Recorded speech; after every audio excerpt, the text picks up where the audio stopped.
ముందుగా ఇవాళ రాధమధుర పుస్తక ఆవిష్కరణకి విచ్చేసిన ఇంత మంచి పుస్తక వాతావరణంలో ఇలాంటి ఈవెంట్ జరగడం చాలా ఆనందంగా ఉంది. ఇంత అందమైన వేదికను మాకు ఇచ్చినందుకు బుక్ ఫేర్ వాళ్ళకి ధన్యవాదాలు. సాహిత్యం మీద ప్రేమతో ఇక్కడికి విచ్చేసిన రచయితలకి, పెద్దలకి, పాఠకులకి నా ధన్యవాదాలు. ఒక మంచి పుస్తకం నలుగురు మంచి స్నేహితులతో సమానం అంటారు. అలాంటి ఇప్పుడు ఎవరు పుస్తకాలు చదవట్లేదు. అలా చాలామంది పుస్తకాలు చదవడం అలవాటు చేసుకోవాలని చిన్న ప్రయత్నం ఈ బుక్ ఫేర్ జరగడం చాలా సంతోషకరంగా ఉంది. ప్రతి మనిషి రాయడం, చదవడం నేర్చుకుంటే సమాజం చైతన్యవంతమవుతుంది. పుస్తక పఠనం ఒక సద్గుణం. పుస్తకాన్ని మించిన ఫ్రెండ్, ఆత్మబంధువుడు ఎవరు ఉండరు అనమాట. Like TV, cell phone, computer ఇవన్నీ ప్రస్తుతం అందరికీ అలవాటు అయిపోయింది. అలాంటి వాటికి కళ్ళకి హాని కలిగిస్తాయేమో కానీ పుస్తకం అలా కళ్ళకి హాని కలిగించదు. ఇంకా మనకి మంచి నేర్పుతుంది, ఎలా బ్రతకాలో నేర్పుతుంది, ప్రతి మంచి విషయాన్ని మనకి జ్ఞానాన్ని ఇస్తుంది, చాలా మంచి రకాలుగా ఉపయోగపడుతుంది. ఎవరైనా ఇప్పుడు ఫ్రెండ్స్ కానీ రిలేటివ్స్ కానీ ఇంటికి వస్తే కనుక వెంటనే వాళ్ళతో మాట్లాడకుండా ఫోన్ చూసుకుంటూ ఉంటాం. మనం ప్రజెంట్ అయితే చేసేది అదే. అలా కాకుండా మంచిగా పలకరించి ఏదైనా మాట్లాడే ఛాన్స్, ఫోన్ పక్కన పెట్టేసి వాళ్ళతో మాట్లాడితే చాలు. అదే నేర్పిస్తుంది పుస్తకం. సో పోగొట్టుకున్నది ఏదైనా తిరిగి పొందొచ్చు, కానీ కళ లాంటిది కాదు. వెన్నంటే ఉంటుంది అమల. అలాంటి కళ కలిగిన సౌజన్య గారి హృదయం నుండి పుట్టుకొచ్చిన ఈ 50 కవితల సొంపుటే ఈ రాధమధుర పుస్తకం. నిజంగా ఈ పుస్తకంలో ఒక పుస్తకంలో కథ కానీ, కవిత కానీ, చిన్న కవిత రాయాలన్నా కూడా చాలా కష్టం. ఎంత కష్టం అంటే అది రచయితలకు మాత్రమే తెలుస్తుంది. నిజానికి కథలైనా కవితలైనా సరే మన మానసిక స్థితిని ఒక స్థిరమైన స్థితిగా మార్చేందుకు ఉపయోగపడతాయి. ఓకే, రాధమధుర గురించి 2 విషయాలు నేను చెప్పాలనుకుంటున్నాను. తర్వాత ఘటనలోకి వెళ్దాం. ఇందులో ఉన్న కవితలు రాధవే కాదు, మీవి కూడా కావచ్చు. ప్రేమ, ఆరాధన, ఆవేదన, ఇవనే కాదు, చాలా భావోద్వేగాలు మొత్తం చాలా అక్షరాల రూపంలో మనకి పుస్తకం రూపంలో ఉన్నాయి. మన మనసులను ఖచ్చితంగా తాకేలా ఉంటాయి. నేను చెప్పగలుగుతున్నాను, ఎందుకంటే నేను చదివాను కాబట్టి. కవిత్వమే కదా అనుకోవచ్చు. అంటే ప్రజెంట్ ఇప్పుడు ఏంటంటే ఎవరైనా ఒక పుస్తకం చదవకుండా కూడా రచయితలుగా మారిపోతున్నారు. అలా కవితల పుస్తకం రాయాలనేది అసలు చాలా కష్టమైన పని. ఎందుకంటే ఎన్నో వందల వేల పుస్తకాలు చదివితే తప్ప ఒక చిన్న కవిత రాయలేం. అదే ఒక కథ రాయాలంటే కనుక నార్మల్గా ఒక పుస్తకం చదవకుండా కూడా రచయితలుగా మారిపోవచ్చు. అంత కష్టమైన పనిని ఒక 50 కవితలుగా చేసి కవితా సంపుటిగా మార్చి ఒక పుస్తకంగా రచించినందుకు సౌజన్య గారికి ముందుగా అభినందనలు. తెలుగు అంటే కొంతమందికి ఇష్టం ఉంటుంది, కానీ ఇంకొంతమందికి ప్రేమ ఉంటుంది. ఈయనకి తెలుగు అంటే చాలా అమితమైన ప్రాణం అన్నమాట.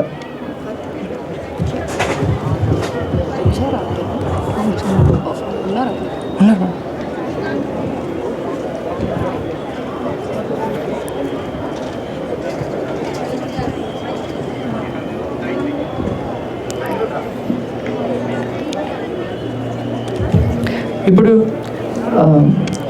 ఇరానీ కేఫ్, కాగితం పడవలు, నల్లగొండ కథలు, నానిగాడు, నిన్న రిలీజ్ అయిన ఒక ఎండాకాలం మధ్యాహ్నం పుస్తకాలు రాసి అందరి హృదయాల్లో ప్రేమను పొంది, ప్రేమ అనే పదం మీద పుస్తకాలంటే ఇష్టంతో పుస్తకాలు ప్రేమలు అనే పబ్లికేషన్ స్థాపించిన మల్లికార్జున్ గారిని వేదిక మీద రావాల్సిందిగా కోరుచున్నాం.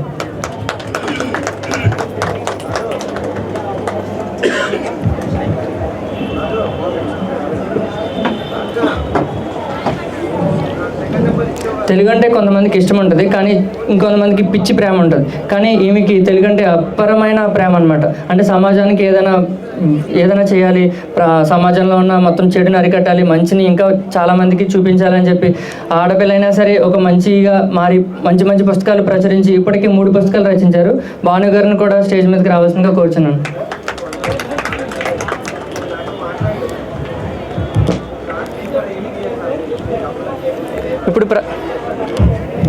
ఇప్పుడు ప్రజెంట్ పుస్తకం చదువుతుంటే ఇన్స్టాగ్రామ్లో స్టోరీగా పెట్టుకోవడం, అంటే పుస్తకం చదవడాన్ని ఒక అందరి దృష్టిని ఆకర్షించేలా చేసుకునే రోజులు ఇవి. కానీ ఎన్నో వందల పుస్తకాలు, వేల పుస్తకాలు చదివిన సాధారణంగా నార్మల్గా ఉండి ఆమె కళని ఒక పుస్తకంగా రచించి ఇప్పుడు రాధమధుర పుస్తకంగా మార్చిన సౌజన్య గారిని కూడా వేదిక మీదకి రావాల్సింది కూర్చున్నాం.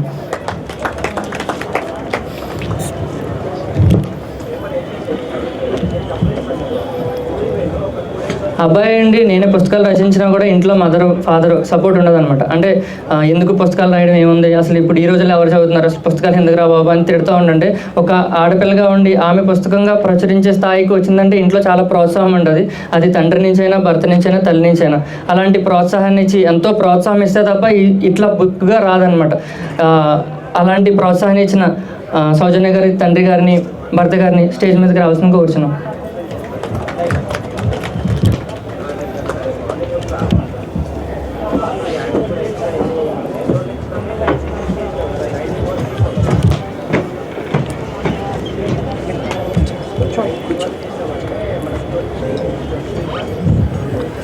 ముందుగా మల్లికార్జునాన్ని ఒక 2 నిమిషాలు మాట్లాడాల్సిందిగా కూర్చున్నాను. అందరికీ నమస్కారం.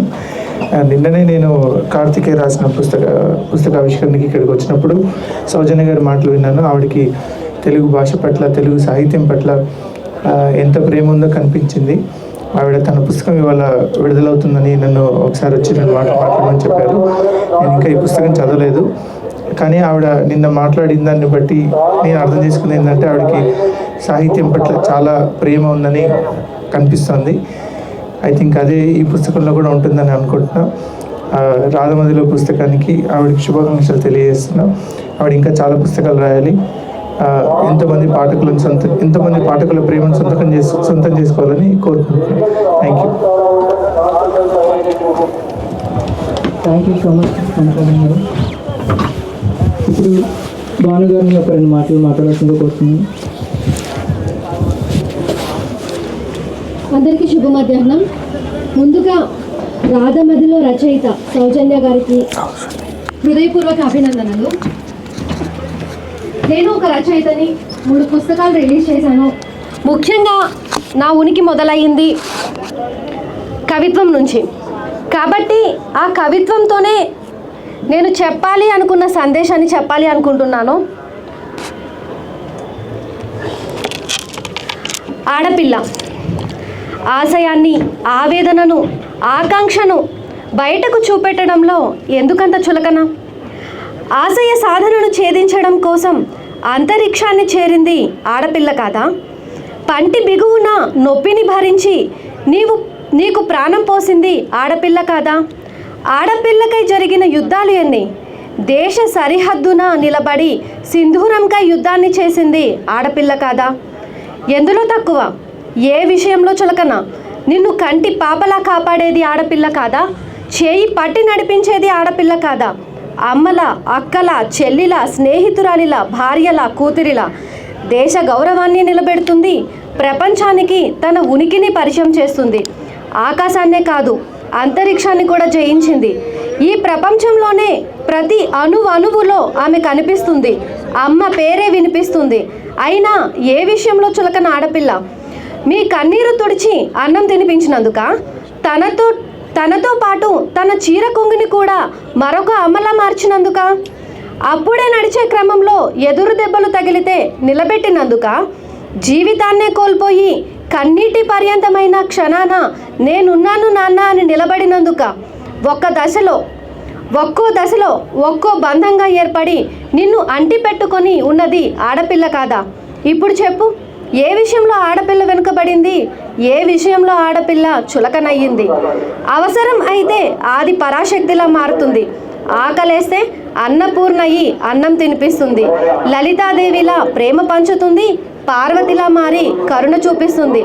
అన్నీ తానయ్యి నీ జీవితానికి దిక్సూచి అవుతుంది. ఇప్పుడు చెప్పు, ఆడపిల్ల ఏ విషయంలో వెనుకబడింది? ఏ విషయంలో ఆడపిల్ల చులకనయ్యింది? తనని తాను అర్పించుకొని నీలో సగభాగం అయ్యింది.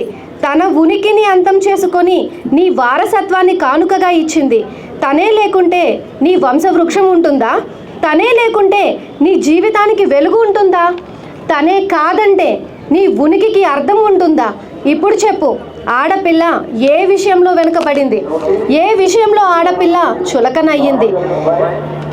ఫైనల్లీ ఇది నేను చెప్పాలనుకున్నది మేబీ అందరికీ అర్థమైందని అనుకుంటున్నాను. ఈ కవిత్వం చెప్పడానికి కారణం ఏదైనా కానివ్వండి, ఒక ఆడపిల్లగా ధైర్యం చేసి బయటకు వచ్చి తన భావాలకు అక్షర రూపాన్ని ఇచ్చి కవిత్వాలు రాసి దానిని ఒక పుస్తకంగా మలచడం అనేది ఎంతో గొప్ప విషయం. ఎన్ని అడ్డంకులను జయించాలి, ఎన్ని అవరోధాలను ఎదుర్కోవాలి, ఎన్ని మాటలను పడాలి, ఎన్ని అవహేళనలను భరించాలి, ఎన్ని విమర్శలను తట్టుకోవాలి, ఎన్ని రాత్రులు కన్నీటి పర్యంతం అవ్వాలి. నేనున్నాను అని నిలబడే ఒక్క మనిషి కోసం, వారు చెప్పే ఒక్క మాట కోసం ఎన్ని ఘడియలు వేచి చూడాలి, ఎన్ని క్షణాలు తనతో తాను యుద్ధం చేయాలి, ఎన్ని కన్నీటి బిందువులకు బదులు చెప్పుకోవాలి. వాస్తవాలకు తాను ఇచ్చిన రూపాన్ని బయటకు చూపించడం కోసం ఎంతలా పోరాటం చేయాలి, తనతో తాను ఎన్ని రోజులు యుద్ధం చేయాలి. వాటన్నిటిని జయించి ఎదురైన ప్రతి కష్టాన్ని దిగమింగి తనకి తాను ధైర్యం చెప్పుకొని తనలో సగభాగంగా మారిన అతను ఆమె వెనుక నిలబడిన క్షణాన తాను వేసింది ఒక ముందడుగు. నిజంగా ఈ క్షణాన్ని లోకం జయించినంత సంతోషమే ఆమెకు, కుంభస్థలాన్ని బద్దలు కొట్టినంత ఆనందమే ఆమెకు, కోహినూరు వజ్రాన్ని దక్కించుకున్నంత ఉల్లాసమే కదా సౌజన్యకు. ఇప్పుడు గెలిచిందామే, తనని తాను గెలిచిందామే, తన ఆశయాలను గెలిపించుకుందామే, తన నిరీక్షణకు ఫలితం దొరికింది. ఎంతో కాలంగా తన గుండెల్లో దాచేసిన ఆమె ఎడబాటుకి రూపంగా ఒక పుస్తకాన్ని తెచ్చింది. తనని తాను నిరూపించుకుంది. తన జీవితానికి ఇప్పుడు తానే వెలుగుగా మారింది. ఇప్పుడు తనని ఎవరు ఏమన్నా, ఎన్ని విమర్శలు కురిపించినా, తనకి ఎన్ని చీత్కారాలు ఎదురైనా ఏది పట్టించుకోదు. పరిస్థితి ఏదైనా సునాయాసంగా దాటేస్తుంది. ఎవరు తన వైపు నిలబడినా నిలబడకపోయినా తనతో తాను ముందడుగు వేస్తుంది. ఆఖరి పేజీ కోసం వెతుక్కోకుండా ప్రతి పేజీని కొత్తగా మార్చేస్తుంది. ఇప్పటి వరకు దాచేసిన ఆమె ఆలోచనలను సిరాగా మార్చి తన జీవితానికై కొత్త రచనలు లిఖిస్తుంది. వన్స్ అగైన్ హార్ట్లీ కంగ్రాచులేషన్స్ సౌజన్య గారు. నేను ఒక స్పీచ్లో చెప్పాలి అనుకున్న మొత్తాన్ని కూడా కవిత్వంలోనే చెప్పాను. Thank you. ఇంత మంచి కవితను చెప్పినందుకు భావన గారికి ధన్యవాదాలండి. ఇప్పుడు బుక్ లాంచ్ చేద్దాం. మల్లికార్జున గారు పుస్తక ఆవిష్కరణ చేస్తారు.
థ్యాంక్ యూ సో మచ్ అండి మల్లికార్జున గారు.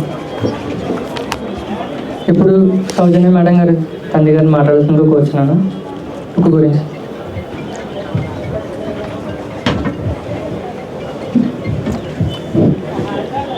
సభకు నమస్కారం. ఈ విషయంలో నేను అసలు ఏం మాట్లాడాలన్నది కూడా నాకే అర్థం కావట్లేదు. ఎందుకంటే నేను ఒక లెక్చరర్గా గురుకులంలో పనిచేశాను.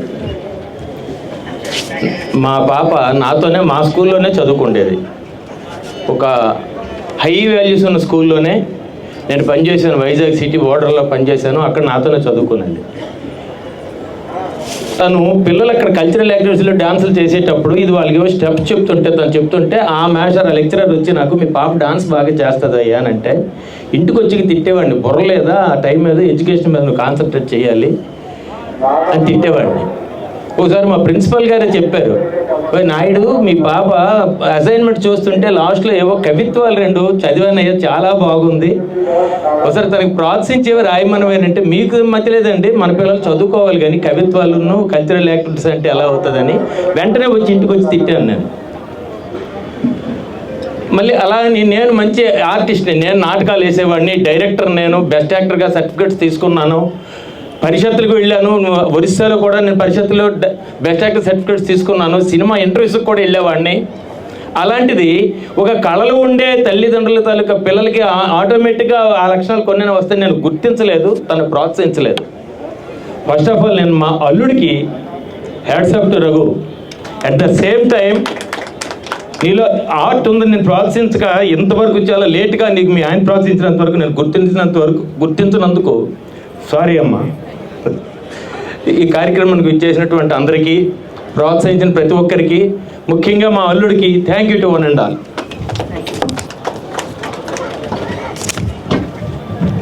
థ్యాంక్ యూ సో మచ్ అండి. మీ స్కిల్సే అమ్మాయి గారు కూడా వచ్చి ఉంటాయని ఖచ్చితంగా చెప్తున్నాను సార్. మేడం గారు, ఇప్పుడు చివరిగా హలో,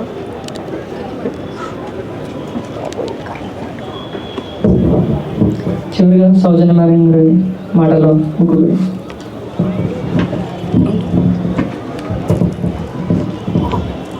అందరికీ నమస్కారం.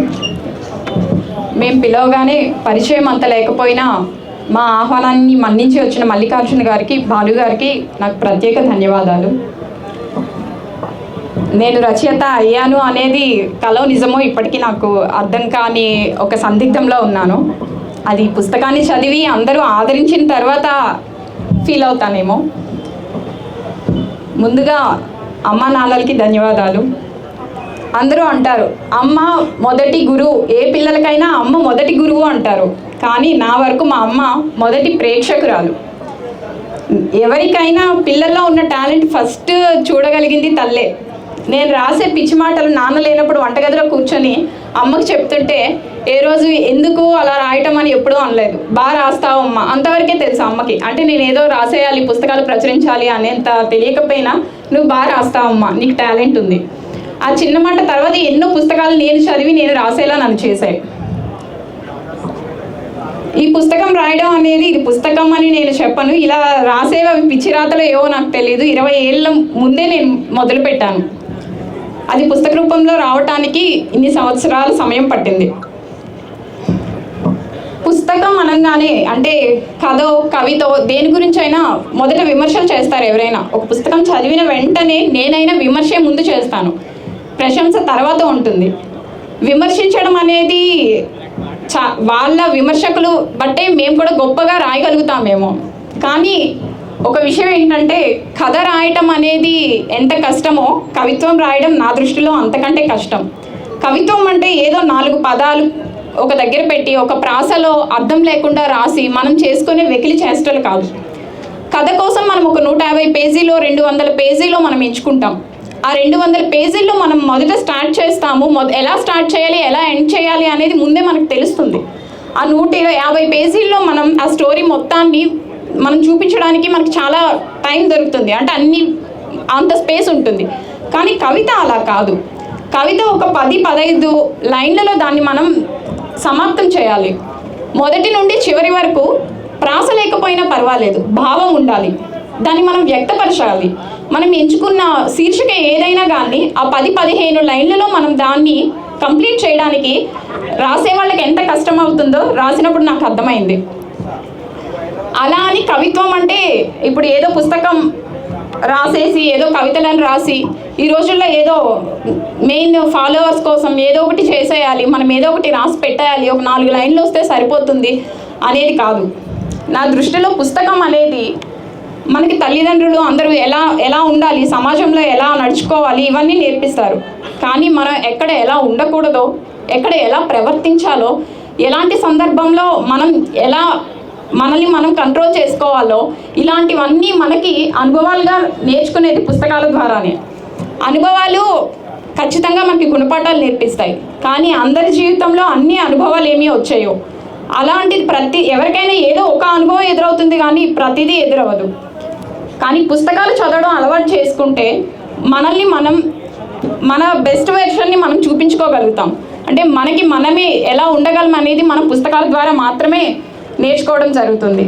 ఇకపోతే రాధమదిలో ఈ పుస్తకం నేను పుస్తకంగా ముందు తీసుకురావడానికి ముందుగా నేను థ్యాంక్స్ చెప్పాల్సింది రెడ్డప్ప గారికి. ఆయన నాకు మేనేజర్. అయినా కానీ నువ్వు రాసే రాతలు వాట్సాప్ స్టేటస్లోనో ఏదో నువ్వు డెస్క్ మీద ఉండే పేపర్లోనే వద్దు, పుస్తకం ప్రచురించు అని నన్ను ఎంకరేజ్ చేశారు.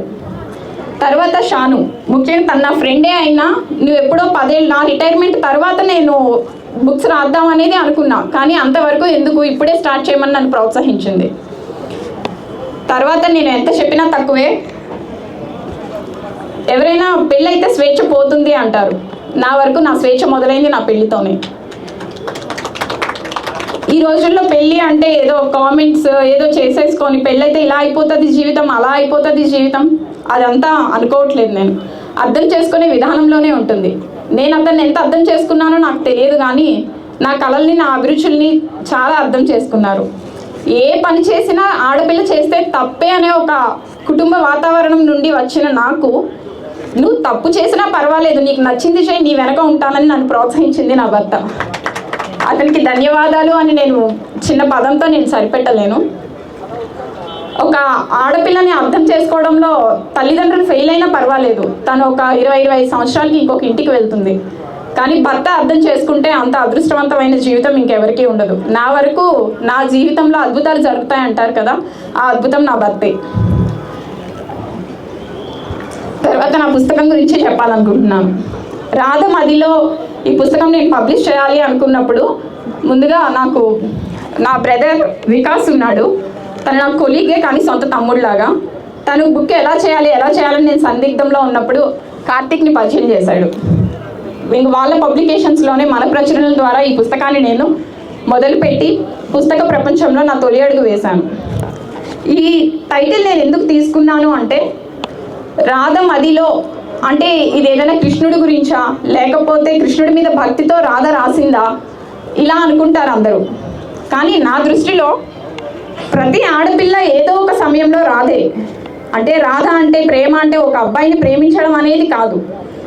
తల్లిదండ్రుల మీద అమితమైన ప్రేమ ఉంటుంది, అన్నదమ్ముల మీద అమితమైన ప్రేమ ఉంటుంది, స్నేహితుల మీద ప్రేమ ఉంటుంది, అక్క చెల్లెల మీద ప్రేమ ఉంటుంది, బంధువుల మీద ప్రేమ ఉంటుంది. ప్రేమను పంచడం మాత్రమే తెలుసు. కానీ తనలో భావనలను అర్థం చేసుకునే మనుషులు ఉంటారో లేదో, తను ఏం ఆలోచిస్తుందో చెప్పడానికి మాత్రం ఎవరు ఉండరు.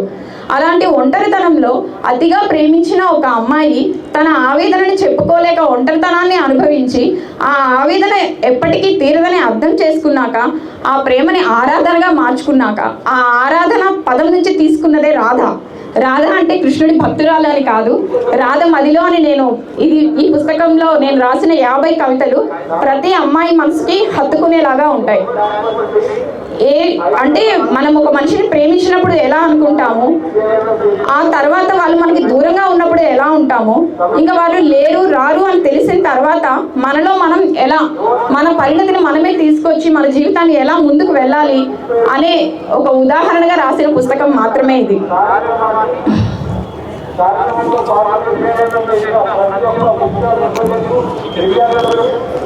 అలాగే భాను గారు ఈ మధ్యనే పరిచయం అయినా నాకు కవితలు నేను ఆమె పేజ్ చూశాను, పుస్తకాలు ఇంకా చదవలేదు. ఆమె రాస్తున్న అంటే ఏదైనా ఇప్పుడు నేను రాసినప్పుడు అవతల వాళ్ళు చదివితే ఎలా ఫీల్ అవుతారు అనేది నేను చెప్పలేను కదా. కానీ తన కవితలు చదివినప్పుడు నాకు అనిపించింది ప్రతి అమ్మాయి ఇలాగే ఉంటుందేమో, ఆడపిల్ల మనసు ఇంతేనేమో, కాలం అర్థం చేసుకోలేదేమో, మనుషులు అర్థం చేసుకోలేదేమో, కానీ అమ్మాయి ప్రేమ ఎప్పుడు స్వచ్ఛంగా ఉంటుంది. నా పుస్తకంలో కొన్ని లైన్స్ నేను చదువుదాం అనుకుంటున్నాను ఈ శుభ సందర్భంలో. నా మనసేంటో నాకే అర్థం కాని ఒక పంజరం ఎప్పుడూ తలుపులు వేసుకునే ఉంటుంది, నా ఆలోచనలని కూడా లోపలికి రానివ్వదు. స్వేచ్ఛగా ఎగిరిపోతానన్న భయమో, లేదంటే ఆ తలుపులు తెరుచుకొని తలుపులలోకి ఎవరన్నా వస్తారన్న భయమో నాకే తెలియనివ్వలేదు పాపం. మరి నువ్వెలా ఈ విశాల విశ్వంలో ఇన్ని కోట్ల ప్రాణులుండగా నాకే చోటు లేని నా పంజరంలోకి నువ్వెలా వచ్చావు? ఇది విధి బలీయమా, కాలం నాతో ఆడుకున్న వింత నాటకమా? ఏదైతే ఏం లే, పంజరం మొదటిసారి అందంగా కనిపించింది. ఆశ, కోరిక, ఆరాధన లాంటి పదాలకు అర్థం తెలిసింది. నా ఈ నిశ్చలమైన మానసిక స్థితిని చూడటానికి ఆకాశం ఇన్నాళ్ళుగా ఎదురు చూసిందేమో. నా పెదవి మీద చిరునవ్వు కోసం చందమామ తొంగి చూసిందేమో. ముని పెన్నడూ లేని ఈ అనుభూతిని మిగిల్చిన నీకు నేనేమివ్వగలను? జీవితాంతం రాధల ఆరాధన తప్ప.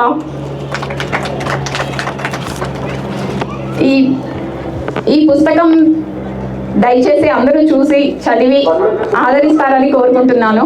అందరికీ అందుబాటులో ఉండాలని, దాని వెల కూడా నేను ఎక్కువ ఏం పెట్టలేదు. మెయిన్ పుస్తకం చదివి పుస్తకాల్ని అలవాటు చేసుకొని సాహిత్యాన్ని ఆ అభిరుచులను అందరూ పెంపొందించుకోవాలనేదే నా కోరిక. రైటర్ అనగానే ఏదో మేము రైటర్స్ అయిపోయాము, ఒక పుస్తకం రాయగానే మేమేదో గొప్ప రచయితలము, ఇవన్నీ కాదండి.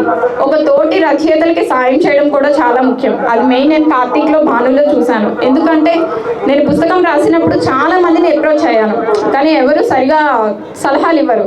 పుస్తకం రాయడం అంటే అంత చిన్న విషయం ఏమీ కాదు. ఎందుకు మీరు ఒక 10 కవితలు పట్టుకొని పుస్తకం రాసేస్తే పుస్తకం అయిపోతుందా? ఒక స్టోరీ లైన్ 10 పేజీలు పట్టుకొని రాస్తే అదొక కథ అయిపోతుందా? ఇలా అందరూ విమర్శించే వాళ్ళే కానీ కొత్తగా వచ్చే రచయితలని మేమున్నాం రండి, మేము ఎలా చేసామో మీకు ఆ ప్రాసెస్ అంతా చెప్తాము, ఏమైనా తప్పులు ఒప్పులు ఉంటే వాటిని సరిదిద్దుతాము. ఇలా నా దగ్గరుండి నేనైతే కవితలు రాసి ఒక పేపర్ మీద పెట్టి పంపించాను. నేను ఇంట్లోనే ఉన్నాను కానీ పాపం దాని దగ్గర నుండి కవర్ పేజ్ దగ్గర ఉండి లాస్ట్ చివరి వరకు బుక్ ఫినిష్ అయ్యి ఈరోజు మీ అందరి చేతిలో వచ్చే వరకు దానికి ప్రోత్సహించింది పూర్తిగా కార్తీకే. దానికి నేను కార్తీక్కి స్పెషల్ థ్యాంక్స్ చెప్తున్నాను. మేడం, నాకు ఒక బుక్ చదివాను కదా మేడం, ఒక 2 క్వశ్చన్స్ అడుగుతాను, దానికి ఆన్సర్ చేయండి, ఇక్కడతో ముగించేద్దాం. అంటే ప్రతి కవితలోనూ అంటే కన్నీటితో తడిపినట్టే ఉన్నాయి కదా, ఎందుకు అలాగా రాశారో తెలుసుకోవాలనుకున్నాను, కొంచెం అది చెప్తారా? అంటే ప్రేమ అంటే అందరూ అనుకునేటట్టు నలుగురు కలవటం, ఏదో మాట్లాడటం, సినిమాలకు వెళ్ళడం, షికార్లు తిరగడం. ప్రేమ అంటే పెళ్లి చేసేసుకుంటాం, అయిపోయింది, ప్రేమకి అదే ముగింపు. అంటే ప్రేమించే వాళ్ళందరూ పెళ్లి చేసేసుకుంటారని కాదు, పెళ్లి చేసుకునే వాళ్ళందరి మధ్యలో ప్రేమ ఉంటుందని కాదు కదా. ప్రేమ అనేది నేను ఎందుకు అలా కన్నీటి తడిపేలాగా రాశాను అంటే, నా దృష్టిలో ప్రేమ అంటే అందరూ అనుకునేటట్టు ఒక అబ్బాయి ఒక అమ్మాయి కాకుండా, ప్రేమ అనేది ఒక దైవత్వంతో సమానం. అది మనుషులు ఉంటే ఒకలాగా, లేకపోతే ఒకలాగా, మనకి వాళ్ళు స్పందిస్తే ఒకలాగా, స్పందించకపోతే ఇంకొకలాగా, మనల్ని వాళ్ళు అర్థం చేసుకుంటే ఒకలాగా, అర్థం చేసుకోకపోతే ఇంకొకలాగా. ఇలా అనుకోకుండా మా నాన్నగారు అంటే నాకు చాలా ఇష్టం. ఆయన నన్ను ఏమీ ఎందులో ప్రోత్సహించకపోయినా, నా పక్కనే నిలబడకపోయినా, ఆయన అంటే ఆ ప్రేమ అలాగే ఉంటుంది, అది ఎప్పటికీ తగ్గదు. దాని ప్రేమ అనే చిన్న పదం చెప్పలేం, అభిమానం అని చెప్పలేం, అది ఖచ్చితంగా ఆరాధనే అవుతుంది. మా తమ్ముడు అంటే నాకు చాలా ఇష్టం, ఇక్కడ లేడు వాడు ప్రెజెంట్, నేను చాలా మిస్ అవుతున్నాను. వాడంటే నాకు చాలా ఇష్టం. వాడు కూడా పుస్తకాలు, ఆడపిల్లలకి ఎందుకు, వాడు అబ్రాడ్లో ఉన్నా కానీ ఆడపిల్లలకి పుస్తకాలు ఎందుకు, నువ్వు జాబ్ చేసుకుంటున్నావు, గవర్నమెంట్ ఎంప్లాయీ, ఇంట్లో ఉండొచ్చు కదా, అలా స్టేజ్లో ఎక్కడం అది అవసరం, ఇలా తనని ప్రోత్సహించలేదు. కానీ అలా అని వాళ్ళ మీద ప్రేమ తగ్గదు. ప్రేమ అనేది అది ఒక వస్తువులాగో లేకపోతే ఒక మధ్యన అదేదో ప్రవహించే నదిలాగానో, అందరూ కవులు చెప్పినట్టు ప్రేమ అనేది ఒక విరహం లాగానో కాకుండా, ప్రేమ అనేది నా దృష్టిలో ఒక దైవత్వం. అది నవ్వించి కవ్వించి చెప్పేదే అందరూ చెప్పారు, కన్నీటితో తడిపితేనే కదా దాని లోతేంటో తెలిసేది. అందుకని నేను ఆ విధంగా ఎంచుకున్నాను. ఆరాధన ఆవేదన అని పెట్టారు కదా, లైక్ అది ఎప్పటికీ ఇంకా నిజాయితీగా ప్రేమిస్తే ఆవేదన మిగులుతుందనా మీ ఉద్దేశం? ఆరాధన ఆవేదన అని పెట్టానంటే నిజాయితీగా ప్రేమిస్తే ఆవేదన మిగులుతుంది అనేది కాదు నా ఉద్దేశం. ప్రేమలో ఆరాధన ఉంటుంది, ఆవేదన ఉంటుంది. ఆరాధన ఉన్నంత వరకు ప్రేమలో మనం మొదటిలో ఆరాధన ఉంటుంది, చివరిలో ఆవేదన మిగులుతుంది అంటారు. కానీ నా ఉద్దేశంలో మొదటిలోనే ఆవేదన మిగులుతుంది.